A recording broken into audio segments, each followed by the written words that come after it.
Sir ನಿಮ್ಮ ಹೆಸರು? ನಾನು ರಮೇಶ್ ಆನವಟ್ಟೆ ಅಂತೇಳಿ. ಸರ್ ಹೇಗಿದೆ ನಿಮ್ಮ ಪ್ರಕಾರ ಹಾವೇರಿ? ಸಾಕಷ್ಟು ಚುನಾವಣೆಗಳನ್ನ ಸಾಕಷ್ಟು ಶಾಸಕರುಗಳನ್ನ ನೋಡಿರ್ತೀರಾ. ನಿಮ್ಮದೇ ಜಿಲ್ಲೆ ಮುಖ್ಯಮಂತ್ರಿನ ನೋಡಿದ್ರಿ, ಈ ಹಿಂದೆ ಕೂಡ ಮುಖ್ಯಮಂತ್ರಿ ಆಗಿದ್ದರು ಬೊಮ್ಮಾಯಿ ಅವರು, ದೊಡ್ಡ ಬೊಮ್ಮಾಯಿ ಅವರು. ಹಾವೇರಿ ಅಭಿವೃದ್ಧಿ ಆಗಿದೆಯಾ, ಏನಾಗಬೇಕು?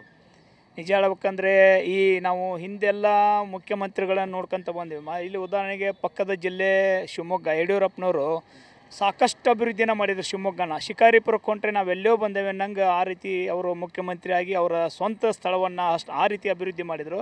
ಮಾನ್ಯ ಶ್ರೀ ನಮ್ಮ ಕಳೆದ ಮಾಜಿ ಮುಖ್ಯಮಂತ್ರಿ ಬೊಮ್ಮಾಯಿ ಅವರು, ಈಗ ಹಾಲಿ ಸಂಸದರು, ಅವರು ನಮ್ಮ ಜಿಲ್ಲೆಯವರಾಗಿ ನಮ್ಮ ಜಿಲ್ಲೆಗೆ ಏನೋ ಅವರು ಕೊಡುಗೆ ಆಗಲಿಲ್ಲ. ಆಯಾ ಜಿಲ್ಲೆಯೊಳಗೆ ಸುಮಾರು ಸಾವಿರಾರು ಕೋಟಿ ಅನುದಾನನ ತಂದು ಅವರು ಸಾಕಷ್ಟು ಅಭಿವೃದ್ಧಿ ಮಾಡಿದರು. ಬಟ್ ನಮ್ಮ ಹಾವೇರಿ ಜಿಲ್ಲೆಗೆ ಅವರ ಕೊಡುಗೆ ಶೂನ್ಯ. ಅವರು ಸ್ವಂತ ಸ್ಥಳಕ್ಕೆ ಹೋದರೆ ಸವಣೂರು ಶಿಗ್ಗಾಂವ್ಗೆ ಹೋದರೂ ಕೂಡ ಅಲ್ಲಿ ಕಾಲಿಡಂಗಿಲ್ಲ. ಅಂಥ ಊರೊಳಗೆ ಅಂಥ ಗೊಬ್ಬು ನಾಥ ಪರಿಸ್ಥಿತಿ ಶಿಗ್ಗಾಂವ್ ಸವಣೂರೊಳಗೆ ಅನ್ಕ ಕಾಲಿಡಂಗಿಲ್ಲ. ಒಬ್ಬ ಮುಖ್ಯಮಂತ್ರಿಯಾಗಿ ತಮ್ಮ ಏನು ಅವ್ರು ಆರಿಸಿ ಬಂದಂಥ ಸ್ಥಳನೇ ಭಾಳ ನೆಗ್ಲೆಕ್ಟ್ ಮಾಡಿದ್ರು. ಮತ್ತು ಜಿಲ್ಲೆಗೂ ಕೂಡ ಅಂತ ಅವ್ರು ಹೇಳ್ಕೊಳಂಥ ಏನು ತಂದುಕೊಳ್ಳಿಲ್ಲ. ಮೆಡಿಕಲ್ ಕಾಲೇಜನ್ನು ತಂದರು, ಇನ್ನೂ ಮೆಡಿಕಲ್ ಕಾಲೇಜು ಉದ್ಘಾಟನೆ ಆಗಿಲ್ಲ. ಆ ಮೆಡಿಕಲ್ ಕಾಲೇಜು ಹಂಗೆ ಬಿತ್ತು. ಅದನ್ನು ತಂದೇವಿ ಇದನ್ನು ತಂದೇವಿ ಅಂದ್ರೆ ಹೊರತು ಅವ್ರ ಸ್ವಂತ ಅಭಿವೃದ್ಧಿ ಆದರೂ ಹೊರತು ಜಿಲ್ಲೆಯನ್ನು ಯಾವುದೇ ರೀತಿ ಅಭಿವೃದ್ಧಿ ಮಾಡಿಲ್ಲ. ಮತ್ತು ಈಗ ಕಾಂಗ್ರೆಸ್ ಸರ್ಕಾರ ಪ್ರಚಲಿತವಾಗಿ ಕಾಂಗ್ರೆಸ್ ಸರ್ಕಾರ ಇದೆ ಪ್ರಸ್ತುತ ಸಾಲಿನೊಳಗೆ. ಮತ್ತು ಈಗ ಕೂಡ ನಮ್ಮಲ್ಲಿ ಕೂಡ ಈಗ ಸ್ಥಳೀಯವಾಗಿ 6 ಮಂದಿನೂ MLAಗಳು ಕಾಂಗ್ರೆಸ್ MLAಗಳೇ ಇದ್ದಾರೆ.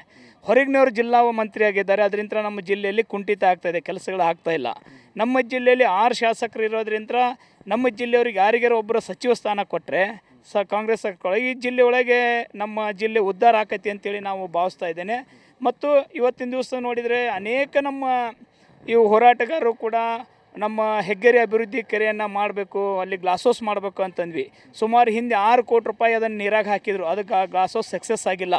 ಆ ಗ್ಲಾಸ್ ಹೌಸನ್ನು ಅತಿ ಶೀಘ್ರದಲ್ಲಿ ನಿರ್ಮಾಣ ಮಾಡಬೇಕು. ಮತ್ತು ನಮಗೀಗ DCC ಬ್ಯಾಂಕಿಂದು ಒಂದು ಇದು ಇದೆ, ಅದು ಕೂಡ ಮಾಡಬೇಕು. ಇವತ್ತಿನ ದಿವಸ ತುರ್ತು ಪರಿಸ್ಥಿತಿ ಅಂತಂದರೆ ಎಮರ್ಜೆನ್ಸಿ ಯಾವ ಆಕ್ಸಿಡೆಂಟ್ ಕೇಸ್ ಬಂದರೆ ಇವತ್ತಿನ ದಿವಸ ದಾವಣಗೆರೆ ಹುಬ್ಳಿಗೆ ಹೋಗ್ಬೇಕು. ಆ ನಿಟ್ಟಿನೊಳಗೆ ನಮ್ಮ ಪರಿಸ್ಥಿತಿ ಇದೆ. ಅದಕ್ಕೆ ಅತಿ ಶೀಘ್ರದೊಳಗೆ ನಮ್ಮಲ್ಲಿ ಇದ್ದಂಥ ಮೆಡಿಕಲ್ ಕಾಲೇಜನ್ನು ಎಲ್ಲ ಅಭಿವೃದ್ಧಿಯನ್ನು ಪಡಿಸಿ ಅದನ್ನು ಜನರಿಗೆ ಆ ಒಂದು ಅವಕಾಶ ಮಾಡಿಕೊಡ್ಬೇಕು ಅಂಥೇಳಿ ನಾನು ಇವತ್ತಿನ. ಮತ್ತು ವಿಶ್ವವಿದ್ಯಾಲಯದ ಕೂಡ ನಮ್ಮ ಹಾವೇರಿ ಬೇಡಿಕೆ ಇದೆ. ಈವರೆಗೂ ಕೂಡ ವಿಶ್ವವಿದ್ಯಾಲಯ ಮರುಸ್ಥಾಪನೆ ಆಗಿಲ್ಲ. ಸ್ಯಾಂಕ್ಷನ್ ಆಗಿದೆ ಅಂತಾರೆ ಹೊರತು ಇನ್ನೂ ಅದು ಕೂಡ ಆಗಿಲ್ಲ. ಹಲವಾರು ನಮ್ಮ ಹಾವೇರಿ ಜಿಲ್ಲೆ ಹಿಂದುಳಿದಿದೆ. ನೀವು ಕೂಡ ಅಲ್ಲಿ ಪ್ರತಿ ತಾಲೂಕಿನಾಗ ಹೋಗಲಿ, ಸರ್ವಜ್ಞರ ನಾಡು, ಅದು ಕೂಡ ಅಲ್ಲಿ ಏನು ಅಭಿವೃದ್ಧಿ ಆಗಿಲ್ಲ. ಆದ್ದರಿಂದ ಈ ನಮ್ಮ ಹಾವೇರಿಗೆ ಶಾಸಕರು ಕೂಡ ಒಳ್ಳೆ ಶಾಸಕರು ಆರಿಸಿ ಬಂದಿದ್ದಾರೆ, ಒಳ್ಳೆ ಶಾಸಕರು. ಆದರೆ ಅಭಿವೃದ್ಧಿ ಕುಂಠಿತ ಆಗ್ತಾಯಿದೆ. ಶಾಸಕರು ಹಾವೇರಿಯಲ್ಲಿ ಸಾಕಷ್ಟು ಅಭಿವೃದ್ಧಿ ಕಡೆ ಗಮನ ಹರಿಸ್ತಾ ಇದ್ದಾರೆ, ಆದರೆ ಇನ್ನೂ ಅಭಿವೃದ್ಧಿ ಆಗ್ತಾಯಿಲ್ಲ. ಇನ್ನೂ ಹೆಚ್ಚಿನ ಮತ್ತು UGD ತಂದರು. UGD ಈವರೆಗೂ ನಮ್ಮದು ಹಾವೇರಿಯಲ್ಲಿ ಸಕ್ಸಸ್ ಆಗಿಲ್ಲ. ಮತ್ತು ಒಳಚರಂಡಿ ಮತ್ತು ಇದು ತೊಗೊಂಬಂದ್ರು ಏನು 24x7, ಅದು ಕೂಡ ಫೇಲ್ಯೂರ್ ಆಗಿದೆ ಇವತ್ತಿನ ದಿವಸ. ಇನ್ನೂವರೆಗೂ ಜನರಿಗೆ 24x ಕುಡಿಯೋ ನೀರಿನ ಸೌಲಭ್ಯ ಸಿಗ್ತಲ್ಲ. ಮಾನ್ಯ ಶಾಸಕರು, ನಮ್ಮ ಶಾಸಕರು ಆದಷ್ಟು ಬೇಗ ಈ ಎಲ್ಲ ಸಮಸ್ಯೆಗಳನ್ನ ಬಗೆಹರಿಸಿ ಅವರು ನಮ್ಮ ಹಾವೇರಿ ಜನರಿಗೆ ಒಂದು ಕುಡಿಯೋ ನೀರಿನ ಯೋಜನೆ ಮತ್ತು UGD ಯೋಜನೆ ಮತ್ತು ಗ್ಲಾಸ್ ಹೌಸು ಮತ್ತು DCC ಬ್ಯಾಂಕ್ ಇವನ್ನೆಲ್ಲ ಇವರ ಅವಧಿ ಒಳಗೆ ಮಾಡ್ತಾರೆ ಅಂತೇಳಿ ನಾವು ಭಾವಿಸ್ತಾ ಇದ್ದೇನೆ. ಶಾಸಕರು ಜನಸಾಮಾನ್ಯರಿಗೆ ಸಿಗ್ತಾರೆ, ಇರ್ತಾರೆ. ಆದರೂ ಅವ್ರು ಈಗ ಉಪಸಭಾಪತಿಗಳ ಅಂದಮೇಲೆ ಅವರು ಕೂಡ ಆಲ್ಮೋಸ್ಟ್ ಮತ್ತು ಬೆಂಗಳೂರು, ಹಾವೇರಿ, ಆದರೆ ಪ್ರತಿನಿತ್ಯ ಅವರ ಕಚೇರಿಗೂ ಕೂಡ ಬರ್ತಾ ಇದ್ದಾರೆ ಮತ್ತು ಅವ್ರ ಮನೆಗೂ ಕೂಡ ಸಿಗ್ತಾರೆ. ಜನರಿಗೇನು ಸಿಗ್ತಾರೆ, ಅದರ ಬಗ್ಗೆ ಏನು ತೊಂದರೆ ಇಲ್ಲ. ಆದರೆ ಕೆಲಸ ಆಗಬೇಕಿನ್ನು ಅವ್ರ ಕಡೆ ನಾವು ಅವ್ರಿಗೂ ಕೂಡ ನಾವು ಇದೊಂದು ಸಲಹೆಯನ್ನು ಕೊಡ್ತಾ ಇದ್ದೇನೆ. ತುಂಬ ಸಾಫ್ಟು ರುದ್ರಪ್ಪ ಲಮಾಣಿ ಅವರು ಅಂತಾರೆ, ಅವರ ಸಾಫ್ಟ್ವೇರ್ ಅಧಿಕಾರಿಗಳು ಕೆಲಸ ಮಾಡ್ತಾರೆ ಅನ್ಸುತ್ತೆ. ಇಲ್ಲ, ಅವರು ಸಾಫ್ಟ್ ಅನ್ನೋಕ್ಕೆ ಮನುಷ್ಯ ಸಾಫ್ಟೇ ಇದ್ದಾರೆ. ಆದರೆ ಕೆಲಸದ ವಿಚಾರವಾಗಿ ಯಾವುದೇ ರೀತಿ ಕಾಂಪ್ರಮೈಸ್ ಇಲ್ಲ. ಕೆಲಸದ ವಿಚಾರವಾಗಿ ಯಾವುದೇ ಅಧಿಕಾರಿಗಳೇ ಆಗಲಿ ಅವ್ರೇಂದರೆ ಬೇರೆಯವ್ರ ಹಂಗೆ ಬೈಯೋದಾಗಲಿ ಮಾಡೋದು ಅಲ್ಲ. ಇಲ್ಲಿ ಅವ್ರು ಯಾವ ರೀತಿ ಕೆಲಸ ಮಾಡಬೇಕೋ ಆ ರೀತಿ ಕೆಲಸವನ್ನು ತೊಗೋತಾರೆ. ಅದ್ರ ಬಗ್ಗೆ ಏನಿಲ್ಲ. ಸಾಫ್ಟ್ ಇದ್ದರೂ ಕೂಡ ಕೆಲಸದ ವಿಚಾರ ಮಾತ್ರ ಭಾಳ ಸ್ಟ್ರಿಕ್ಟೇ ಇದ್ದಾರೆ. ಲಾ ಆ್ಯಂಡ್ ಆರ್ಡರು ಅಥವಾ ಕರಪ್ಷನ್ನು ಇದೆಯಾ ಹಾವೇರಿಲಿ? ಇಲ್ಲ, ಎಲ್ಲ ಕ್ಲಿಯರ್ ಇದೆಯಾ? ಲ್ಯಾಂಡ್ ಆರ್ಡ್ರ್ ಅನ್ನೋಕ್ಕೆ ಈಗ ಕರಪ್ಷನ್ನು ಅವ್ಯಾವು ಇಂಥವು ನಾವು ಈಗ ಕೇಳಿ ಬಂದಿಲ್ಲ. ಬಟ್ ಅಧಿಕಾರಿಗಳು ಕೆಲವು ವಿಚಾರವಾಗಿ ನೋಡ್ತಾ ಇರ್ತೇವಲ್ಲ, ಈ ಮಡ್ಕ ಮತ್ತು ಉಸ್ಗಿಂದು ಇವೆಲ್ಲ ಇನ್ನೂ ಜೋರೇ ಇದೆ. ಮಡ್ಕದು ಕೂಡ ಅಲ್ಲಲ್ಲೇ ಇದೆ. ಮತ್ತು ಅನಧಿಕೃತವಾಗಿ ಹಾವೇರಿ ಒಳಗೆ ಕ್ಲಬ್ ಅದಾವೆ, ಅವಕ್ಕೆ ಕಡಿವಾಣ ಹಾಕಬೇಕು ಅಂತ ನಾನು. ಇವು ಕ್ಲಬ್ ಅಂದರೆ ಅವರು ರಿಸೆಕ್ಷನ್ ಕ್ಲಬ್ ಅಂತೇಳಿ ಏನೋ ಮಾಡ್ಕೊಂಡಿರ್ತಾರೆ. ಅದಕ್ಕೆಲ್ಲ ಅದರದ್ದೇ ಆದಂಥ ನಿಯಮಾವಳಿಗಳಿದಾವೆ. ಅದು ಯಾವುದೋ ನಿಯಮಾವಳಿಗಳನ್ನು ಅವರು ಪಾಲಿಸ್ತಾ ಇಲ್ಲ. ಆ ನಿಯಮಾವಳಿಗಳನ್ನು ಎಲ್ಲ ಗಾಳಿಗೆ ತೂರಿ ಇವತ್ತಿನ ದಿವಸ ರಾಜ್ಯಾರೋಷವಾಗಿ ಅಲ್ಲಿ ಬೇರೆ ಬೇರೆ ಆ್ಯಕ್ಟಿವಿಟಿನ ಮಾಡ್ತಾಯಿದ್ದಾರೆ. ಅವಕ್ಕೆಲ್ಲ ಇಲಾಖೆ ಕಡಿವಾಣ ಹಾಕಬೇಕಂತ ನಾವು ಒತ್ತಾಯ ಮಾಡ್ತಾನೆ. ಶಾಸಕರಿಗೆ ಏನು ಸಲಹೆ ಕೊಡ್ತೀರಾ? ದಯವಿಟ್ಟು ಶಾಸಕರು ಇನ್ನು ಮೊದಲು ಹಾವೇರಿಯವರಿಗೆ ತಾವು ಅವಧಿ ಒಳಗೆ ಒಂದು ಕೆಲಸ ಉತ್ತಮ ಕೆಲಸ ಮಾಡಿದ್ರ. ತುಂಗಭದ್ರಾ ಡ್ಯಾಮ್ನಿಂದ ಇವತ್ತಿನ ದಿವಸ ಕಾಲುವೆ ಮೂಲಕ ನಮ್ಮ ಹೆಗ್ಗೇರಿ ಕೆರೆಯನ್ನು ತುಂಬಿಸಿದ್ರಿ, ಅದಕ್ಕೆ ನಾವು ಧನ್ಯವಾದ ಹೇಳ್ತೀವಿ. ಅದೇ ರೀತಿ ಅದನ್ನು ಸದುಪಯೋಗ ಆಗ್ಬೇಕಂದ್ರೆ 24x7 ಕುಡಿಯೋ ನೀರಿಂದನ್ನು ಅತಿ ಶೀಘ್ರದಲ್ಲಿ ಮಾಡಬೇಕಂತೇಳಿ ಅವ್ರು ಕೇಳ್ಕೊತಾರೆ. ನೀರಿನ ಸಮಸ್ಯೆ ಜೋರಾಗಿದೆ ಕುಡಿಯೋ ನೀರಿಗೆ. ಇವಾಗ ಮಳೆಗಾಲ ಇದೀಗ ತಾನೇ ಮುಗಿದಿದೆ, ಈಗ ಸದ್ಯ ನೀರಿನ ಸಮಸ್ಯೆ ಇಲ್ಲ. ಬೇಸಿಗೆ ಒಳಗೆ ಖಂಡಿತ ಸಮಸ್ಯೆ ಆಗುತ್ತೆ. ಅದಕ್ಕೆ ಅವರು ಮುನ್ಸಾಲೋಚನೆ ಮಾಡಿ ಇವತ್ತು ತುಂಗಭದ್ರಾ ಕಾಲುವೆಯಿಂದ ನಮ್ಮ ಹೆಗ್ಗೇರಿ ಕೆರೆಯನ್ನು ತುಂಬಿಸಿದ್ದಾರೆ. ಅದೇ ನೀರನ್ನು ನಮಗೆ 24x7 ಒಂದು ಚಾಲೂ ಮಾಡಿದರೆ ಎಲ್ರಿಗೂ ಕುಡಿಯೋ ನೀರನ್ನು ಸಿಗುತ್ತೆ ಅಂತೇಳಿ ನಾನು ಹೇಳ್ತಾ ಇದ್ದೇನೆ. Thank you sir. ನನ್ನ ಹೆಸರು ಸುಭಾಷ್ ಬೆಂಗಳೂರು ಅಂತೇಳಿ. ಸುಭಾಷ್ ಬೆಂಗಳೂರು ಅಂತೇಳಿ. ಅದು ಬೆಂಗಳೂರು ಇಲ್ಲ, ಬೆಂಗಳೂರಲ್ಲ, ನನ್ನ ಸರ್ನೇಮ್ ಈ ಕಡೆ ಎಲ್ಲ ಸರ್ನೇಮ್ ಕರೀತಾರೆ. ಈಗ ಹಾವೇರಿ ಜಿಲ್ಲೆ ವಿಚಾರ ಬಂದರೆ, ಹಾವೇರಿ ತಾಲೂಕಿನ ಬಗ್ಗೆ ಬಂದರೆ ಸರ ಯಾರು ಬಂದರೂ 20 ವರ್ಷ ಆಯ್ತು ಇದು ಡೆವಲಪ್ಮೆಂಟ್ ಮಾಡ್ತೀನಿ ಅಂತಂದ್ರೆ ಯಾರೂ ಮಾಡೋಕ್ಕೆ ಸಾಧ್ಯ ಆಗ್ತಿಲ್ಲ. ಒಂದು ಉದಾಹರಣೆ ಹೇಳ್ಬಿಡ್ತೀನಿ ಸರ. ಇಲ್ಲಿ ಹಾವೇರಿ ನಗರಸಭೆಗೆ ಸಂಬಂಧಪಟ್ಟಂಗೆ ರುದ್ರಪ್ಪ ಲಮಾಣಿ ಸಾಹೇಬರು ಇದ್ದಾಗ UGD ವರ್ಕು ಮತ್ತು ನೇರವಲೇಕರ್ ಸಾಹೇಬರು ಇದ್ದಾಗ UGD ವರ್ಕ್ ಕಂಪ್ಲೀಟ್ ಸ್ಟಾರ್ಟ್ ಆಯಿತು. ಆದರೆ ಸ್ಟಾರ್ಟ್ ಆಗಿ ಕಳೆದ 20 ವರ್ಷದಿಂದ 2 ಸಲ ನೇರವಲೇಕರ್ ಬಂದರು, 2 ಸಲ ರುದ್ರಪ್ಪ ಲಮಾಣಿಯರು ಬಂದರು. ಇವತ್ತಿಗೂ ಕೂಡ ಇದ್ರ ಬಗ್ಗೆ UGD ಬಗ್ಗೆ ಆಯಿತು, 24x7 ಕುಡಿಯೋ ನೀರಿನ ಯೋಜನೆ ಆಯಿತು, ಯಾವುದು ಕೂಡ ಸರಿಯಾಗಿ ಸುಸೂತ್ರವಾಗಿ ಇವತ್ತಿಗೂ ಆಗಿಲ್ಲ. ಆಮೇಲೆ ಒಂದು ಹೇಳ್ತಾರೆ, ಈಗ ನಾವು ಬಂದಮೇಲೆ ಅದು ಸರಿ ಮಾಡ್ತೀವಿ, ಇವ್ರು BJP ಅವ್ರು ಬಂದಮೇಲೆ ಸರಿ ಮಾಡಿಲ್ಲ ಅಂತ ಬರೀ ಹೇಳ್ಕೊಂತ ಕಾಲ ಹಣ ಮಾಡ್ತಾ ಇದ್ದಾರೆ ವಿನಃ ಯಾವ ಪಕ್ಷರು ಬಂದರೂ ಹಾವೇರಿ ಇನ್ನೊಂದು ಮಟ್ಟ ಅಭಿವೃದ್ಧಿ ಆಗ್ತಾ ಇಲ್ಲ. ಇದು ಇಬ್ಬರಿಬ್ಬರು ಮುಖ್ಯಮಂತ್ರಿಗಳನ್ನು ಕೊಟ್ಟಂಥ ಜಿಲ್ಲೆ ಇದು. ಮೊನ್ನೆವರೆಗೂ BJP ಸರ್ಕಾರ ಆಯಿತು 1.5 ವರ್ಷದಿಂದ. ಬೊಮ್ಮಾಯಿ ಅವರು ಮುಖ್ಯಮಂತ್ರಿ ಇದ್ದರು. ಆದರೂ ಹಾವೇರಿ ಸಿಟಿ ಅಂತ ಬಂದಾಗ ಏನೋ ಅಭಿವೃದ್ಧಿ ಆಗಲೇ ಇಲ್ಲ ಸರ. ಅವಾಗ ಅಭಿವೃದ್ಧಿ ಮಾಡೋಕ್ಕೆ ಭಾಳಷ್ಟು ಪ್ರಯತ್ನ ಮಾಡಿದ್ರು ಅವರು, ಯಾರು ಬೊಮ್ಮಾಯಿ ಸಾಹೇಬರು. ಅದನ್ನೇನು ಅಲ್ಲಿಗಳಂಗಿಲ್ಲ. ಇಲ್ಲಿ ನಮ್ಮ ಸ್ಥಳೀಯ ಶಾಸಕರು ಅವರ ವಿರೋಧವಾಗಿ ಇದ್ದರು. ಅವರು ನೇರವಲೇಕರ್ ಅವರು ಆವಾಗ ಆ ಟೈಮಲ್ಲಿ ವಿರೋಧವಾಗಿದ್ದರು. ಆ ಸ್ಥಳೀಯವಾಗಿ ಅವರು ಭಾಳಷ್ಟು ಅಭಿವೃದ್ಧಿ ಮಾಡಬೇಕು, ಹಾವೇರಿನ ಒಂದು ಮಾದರಿ ಸಿಟಿಯನ್ನು ಮಾಡಬೇಕಂತೇಳಿ ಭಾಳಷ್ಟು ಪ್ರಯತ್ನವನ್ನು ಮಾಡಿದ್ರು ಅವರು. ಬಟ್ ಸರಿಯಾದ ಸಪೋರ್ಟು ನಮ್ಮ ಸ್ಥಳೀಯ ಶಾಸಕರು ಅವ್ರಿಗೆ ನೀಡಿಲ್ಲ. ಆದ ಕಾರಣ ಅದು ಕುಂಠಿತ ಆಗ್ತೇವೆ ವಿನಃ ಇದು ಅವರವರ ವೈಯಕ್ತಿಕ ಜಗಳದಾಗಿ ಇದು ಹಾವೇರಿ ಕುಂಠಿತ ಆಯ್ತು. ನಮ್ಮ ಜಿಲ್ಲೆಯ CM ಅವರು ಭಾಳಷ್ಟು ನಮ್ಮ ಜಿಲ್ಲೆಗೆ ಒಂದು ಕೊಡುಗೆಯನ್ನು ಕೊಟ್ಟಿದ್ದಾರೆ, ಸುಳ್ಳು ಹೇಳಬಾರ್ದು. ಯಾವುದೇ ಆಗಲಿ ಒಂದೇ ಸಲ ಅವರು ಒಂದು ವೈಯಕ್ತಿಕ ಸ್ಟೇಟಸಲ್ಲಿ ಬಂದವರು ಬೊಮ್ಮಾಯಿ ಸಾಹೇಬರು. ಅವ್ರದ್ದೇ ಆದಂಥ ಒಂದು ಯುವಕರ ಪರ್ಚೇಸ್ ಇದೆ, ಅದು ಬಂದವರು. ಒಂದೇ ಸಲ ಒಂದು ಅವಕಾಶ ಬಂದಾಗ ಅವರು CM ಆದರು.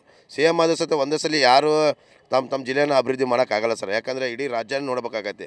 ಆದ ಕಾರಣದಿಂದ ಈಗ ಯಡಿಯೂರಪ್ಪ ಸಾಹೇಬರು ಶಿವಮೊಗ್ಗದಲ್ಲಿ 2 ಸಲ ಮುಖ್ಯಮಂತ್ರಿ ಆದರು. ಅವರು ಮಾಡೋಕ್ಕೆ ಅವಕಾಶ ಸಿಕ್ತು, ಮಾಡಿದರು. ಕುಮಾರಸ್ವಾಮಿ ಆಗಿದ್ದರು ಮತ್ತು ದೇವೇಗೌಡರು ಸಾಹೇಬರು ಆಗಿದ್ದರು. ಅವರು ಸಹಿತ ಅವ್ರಿಗೆ 2 ಸಲ ಅವಕಾಶಗಳನ್ನು ಸಿಕ್ಕು, ಅವರು ಜಿಲ್ಲೆಯನ್ನು ಅಭಿವೃದ್ಧಿ ಮಾಡೋಕ್ಕೆ ಅವ್ರಿಗೆ ಅವಕಾಶ ಸಿಕ್ಕು. ಆದರೆ ಇಲ್ಲಿ ಹಂಗಿರಲಿಲ್ಲ. ಯಾಕಂದರೆ ಇವರು ಉತ್ತರ ಕರ್ನಾಟಕದ ಭಾಗದವರು ಆಗಿದ್ದರಿಂದ ಅವ್ರಿಗೆ ಸ್ಥಳೀಯವಾಗಿ ಬೆಂಗಳೂರು ಭಾಗದಲ್ಲಿ ಯಾವುದೇ ಕಾರಣ ಉತ್ತರ ಕರ್ನಾಟಕ ಅಭಿವೃದ್ಧಿಗೆ ಅವರು ಸ್ಪಂದಿಸಲ್ಲ ಬೇಗ. ಹಾಗಾಗಿ ನಮ್ಮ ಜಿಲ್ಲೆಯ ಸ್ವಲ್ಪ ಆದರೂ ಮಟ್ಟಿಗೆ ಬೊಮ್ಮಾಯಿ ಸಾಹೇಬ್ರು ಅವರು ಸತತ ಪ್ರಯತ್ನ ಮಾಡ್ಯಾರ. ಅವರು ಕೆಲಸ ಕಾರ್ಯಗಳನ್ನು ತಂದಾರ, ಇಲ್ಲ ಅನ್ನಂಗಿಲ್ಲ. ಈಗ ಲಮಾಣಿ ಅವರು 13ರಲ್ಲಿ ಗೆದ್ದಿದ್ರು, 18ರಲ್ಲಿ ಸೋಲ್ಸಿದ್ರಿ. ಈಗ ಮತ್ತೆ 23ರಲ್ಲಿ ಗೆದ್ದವ್ರೆ, ವಿಧಾನಸಭೆ ಉಪಸಭಾಪತಿಯಾಗಿದ್ದಾರೆ. ಕೆಲಸ ಮಾಡ್ತಿದ್ದಾರಾ, ಜನಕ್ಕೆ ಸಿಗ್ತಾರಾ ಸರ? ಅವರು ಆಲ್ರೆಡಿ ಗೆದ್ದು ಹೋದ ಮೇಲೆ ಇನ್ನು ಮಟ್ಟ ಯಾರು ಜನಕ್ಕೆ ಸ್ಪಂದನೆನೇನಿಲ್ಲ. ಅವ್ರವ್ರ ಸ್ಥಳೀಯ ಕಾರ್ಯಕರ್ತರು ಅವ್ರಿಗೆ ಸ್ಪಂದನೆ ಇಲ್ಲ.